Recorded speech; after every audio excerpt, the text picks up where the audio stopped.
Hello again and welcome to Talking Music, where every song has a story. My name's Paul, and on this channel we like to get behind the music and tell the story of the song, facts, information, sometimes even secrets. Today's song is this one from the Rolling Stones. It's Honky Tonk Woman, a transatlantic #1 for Mick and the Boys, and not for the first time either. The song was released from the album Through the Past Darkly, which was alternatively titled Big Hits Volume 2. This song started out life with Mick Jagger and Keith Richards in January 1969 in Brazil. They'd spent the new year there. They were on a ranch and Mick and Keith were pretending to be cowboys. Two versions of the song were recorded by the Stones later that year. The one released as a single in the summer of 1969, and another distinctly more country-sounding song called Country Honk, with altered lyrics. This was not released as a single, but appeared on the Let It Bleed album with violin and country guitar. But back to that ranch in Brazil, it was Keith sitting on a porch, playing around with an old Hank Williams song, trying to get something out of it, Honky Tonk Blues. Their intention was to keep it sounding country, but months later when it came to recording the song it turned into something more bluesy and rocky. But still I'd maintain Honky Tonk Women does have a kind of country sound to it in nuance and style. The version of the song that didn't make it as a single, Country Honk, was recorded first in the March of 1969. And Brian Jones was present on the first handful of takes and demos, but his drug abuse was making him worthless as a band member, and unreliable too, and the rest of the band were really concerned about it. In June of 1969, the band finished recording Honky Tonk Woman, what would be the hit single, and Mick Taylor had taken over from Brian Jones on lead guitar for the purposes of this song, and was to remain with the band until 1974, when the excesses of the band, the excesses of the Rolling Stones, got too much for him to handle, so he left. The Stones finished recording Honky Tonk Women on June the 8th, 1969, and Mick and Keith went straight from the recording studio to Brian Jones's house to fire him. The single was released on July the 3rd, the same day Brian Jones was found dead in his swimming pool. It was a tragic end for a founding member of the band, who was considered their leader in their first few years. I think he liked drinking, I think he liked drugs, but they weren't very good for him. I don't think they're good for anyone, but he wasn't strong enough mentally or physically to take any of it, and of course he did everything. Brian was one of those people that did everything to excess. Keith and I took drugs, but Brian took too many drugs of the wrong kind, and he wasn't functioning as a musician. I don't think he was that interested in contributing to the Rolling Stones anymore. He certainly didn't know if he was going to turn up and what state he was going to be, and then what was he going to be able to do in that state? What job could you give him? It was very important to us, the fact that we were going to go back out on the road behind a new record, that we resolved this thing with Brian. So Mick and I had to go down and sort of tell Brian virtually, like, hey, Cock, you're fired. Yeah, the fact that he was expecting it made it kind of easier, I guess. You know, he wasn't surprised, and I didn't really even think he took it all in. He was already up in the stratosphere, you know. It was kind of like, hey. Like a lot of other Rolling Stones songs, the lyrics to Honky Tonk Women were highly suggestive, but subtle enough to escape a ban from the BBC in the UK, who would frequently ban records on the grounds of taste and decency.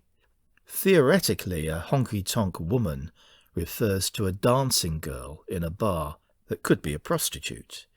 Here's a good example from the song's lyrics of pushing the boundaries, especially for 1969. You didn't really come across a line like that too often on record. The song was, as it happened, banned in China.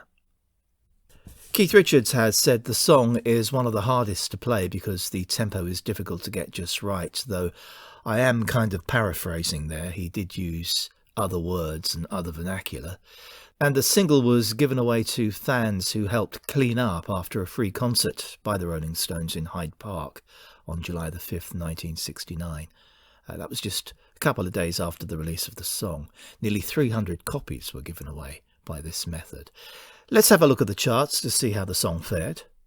As I said before, it was a transatlantic #1, and it really steamed up the charts, both sides of the Atlantic. Here on the UK, went to #1 July the 26th. It entered the charts at #9, then up to #3, then to #1. So it just took 3 weeks to get there. 5 weeks at #1, all in all. And it was the 8th #1 in the UK for the Rolling Stones. This song went on to become the 4th bestseller in the UK for 1969. 430,000 singles sold for Honky Tonk Women. The bestseller that year in the UK was the Archies' Sugar Sugar, unless you want to take into account My Way and Frank Sinatra's 1970 sales, because that song sold over 1 million, but hadn't quite reached that magic million mark by the end of 1969. On the US Billboard chart, again, it really steamed its way up the Hot 100. It took just 6 weeks to get to #1, which is pretty fast going. And it stayed there for 4 weeks at the top, sold 1 million in the States, and it was their 4th US #1. And not only the 4th bestseller in the UK for 69, but also coincidentally the 4th best in the US. And the bestseller in the States that year was again the Archies and Sugar Sugar. People love their bubblegum, don't they? Other tidbits about Honky Tonk Women. The song was inducted into the Grammy Hall of Fame in 2014, and Rolling Stone magazine called Honky Tonk Women the strongest 3 minutes of rock released in 1969. Also, the 60s girl group Reparata and the Delrons, who had a top 20 hit in 1968 with The Captain of Your Ship, provided backing vocals. And the song is a staple in Rolling Stones concerts and is one that the audience expects to hear, along with Satisfaction.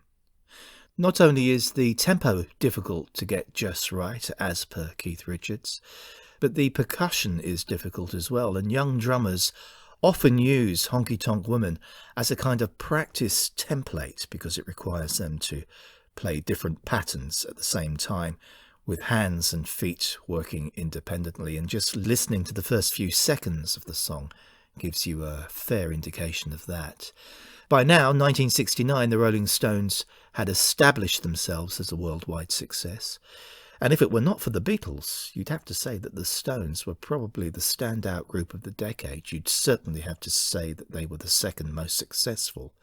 They rocked, they rolled, a bit of blues, a strong songwriting team, a charismatic lead singer, and a band persona that screamed excess. And then, what about their longevity? They talked with derision about rocking and rolling when they were 40, and then they went on to do just that, and more, because they could. And this was one of the songs, one of the many, I'd say, that made that happen. Honky Tonk Women from the Rolling Stones. And that's it for another Talking Music, where every song has a story. Do subscribe to the channel. We've got many more videos for you to enjoy. All you need to do is click on the subscribe button, and I'll see you in the next video. So till then, bye-bye.